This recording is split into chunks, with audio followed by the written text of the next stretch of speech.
Hello. Today I'd like to invite you to journey with me as I share with you what I've been learning in my adventures with God. I'm just going to tell you about where I've been and some of the things I've learned, and I'm just inviting you into my living room, sitting in my comfy clothes, pretend you're drinking coffee with me, and let's just go through this together. So I've been reading through the first books of the Bible lately. Only 3 chapters into the story of mankind, the perfect world God created was tainted with sin. As I read through the book of Genesis and into the book of Exodus, I notice the story of God making a way for humans to have relationship with Him. The storyteller highlights a certain family tree and follows their story. It's a wild story, filled with murder, blaming, adultery, human trafficking, racism, and social injustice. That's just a few of their issues. The story of God's chosen people is a very colorful story. Because of a series of events, the special family finds itself as slaves to a cruel taskmaster. They have been slaves for hundreds of years. Generation after generation, they only know bondage. Surrounded by Egyptians and in the middle of their culture, the chosen people group retain their culture. They have their language, their customs, and their traditions. They are known as the Hebrews or Israelites. They have heard about God, but they do not necessarily have faith in Him like their ancestors did. All they know is harsh treatment and how to be slaves. The time has come. God calls Moses to lead the people out of Egypt, away from the life of slavery. God heard their cry. He saw their oppression. The Israelites need to have more than customs and traditions. They need to know God by personal experience, not just the stories of old. Through signs and wonders, God teaches them some things they needed to know. God sends plagues to show His power. God's chosen people, as well as the Egyptians and even actually the whole world, needed to know who God was. After 10 horrible plagues that struck terror in all the Egyptians, the king finally let the Israelites go. His country was all but destroyed by the mighty hand of the Lord. The Israelites leave in haste in the middle of the night. God leads the way. His presence is visible in a cloud by day and fire by night. God purposely leads them to the side of the Red Sea. The Israelites are encamped exactly where God told them to stop for the night. Pharaoh, the Egyptian king, changes his mind. He wants his free labor back. He comes after them with his army. He's in hot pursuit. The Israelites, who were doing exactly what God commanded them to do, look up and see the Egyptian army coming to destroy them. They feared greatly. After they just saw all the signs and wonders that God performed and how He was with them and protected them the whole time, they feared Pharaoh and his army. Suddenly, they blamed Moses for leading them into the wilderness to die.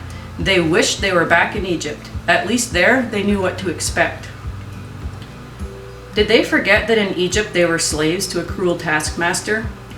Did they forget that they had no freedom? Did they forget that God was the Most High, the most powerful? Did they forget that God was with them? Did they think that obeying God would be worse than the harsh slavery and the broken spirits that they had in Egypt? Was just being alive enough? God was leading them to the promised land. He was trying to lead them to abundant life. He wanted more than just staying alive. Aren't we the same? Maybe it's only me that struggles with this. Following God and obeying Him can be costly. It will make us face our biggest fears. Isn't fear still one of the human's biggest struggles? Fear of failure, fear of abandonment, fear of what people think, fear of the loss of control, fear of the unknown, fear of death. The list of things we can fear is huge. There's no end. There is one thing, and only one thing, that we are to fear. And it's not a thing, it's God. He's the one who's all-powerful, the only one. If we have reverent respect for the Lord, it will help all the other fears disappear. Misplaced fear makes us forget the truth. Fear of things and people is a horrible thing to base our decisions on. Moses told the frightened, fear-filled Israelites that God would fight for them. They just needed to be silent. Basically, they needed to just shut their mouths because they were not making any sense. Their fear was causing them to behave in a ridiculous manner, as if they wanted to go back to slavery, as if being in bondage to a cruel slave driver was what they actually wanted. How often do we settle for Satan's cruel lies and bondage because of our lack of faith? How often do we not enjoy the fullness of Christ because of our misplaced fear? Wouldn't it be better to face what God asks us to face because we trust Him and to know that He is all powerful? That we should not just be merely concerned with staying alive. Isn't there more to life? Following God will take everything you have.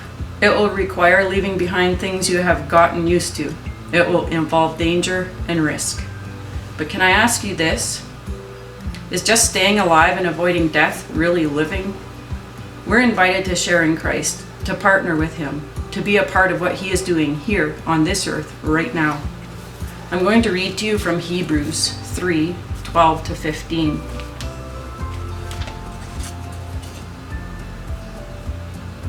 Take care, brothers, lest there be in any of you an evil, unbelieving heart, leading you to fall away from the living God. But exhort one another every day, as long as it's called today, that none of you may be hardened by the deceitfulness of sin. For we have come to share in Christ, if indeed we hold to our original confidence firm to the end.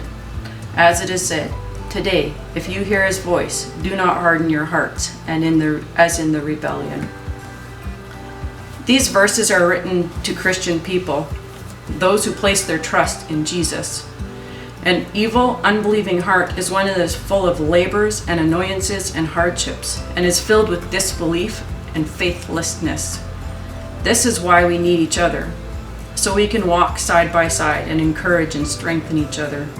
It won't be easy, and we may find ourselves in impossible situations, but that allows us to be silent and watch God show up. If we listen to Him and hold on to our original confidence that we had when we first believed, we may just get to witness the miraculous. We may even get to partake in it. By the way, the saga of the Israelites continued, and it continues to this day. The story isn't finished. They actually walked across the floor of the sea on dry ground. They saw God annihilate their enemies that day, and they didn't even fight. They just walked where God commanded them to. May God help us to trust and obey, because that is what He does if we ask Him. I'd just like to encourage you that if you are having problems trusting, ask God to show you. Ask Him how in the Bible you can see His goodness and that He's worthy of your trust. I can guarantee He will answer that prayer. May you be encouraged today.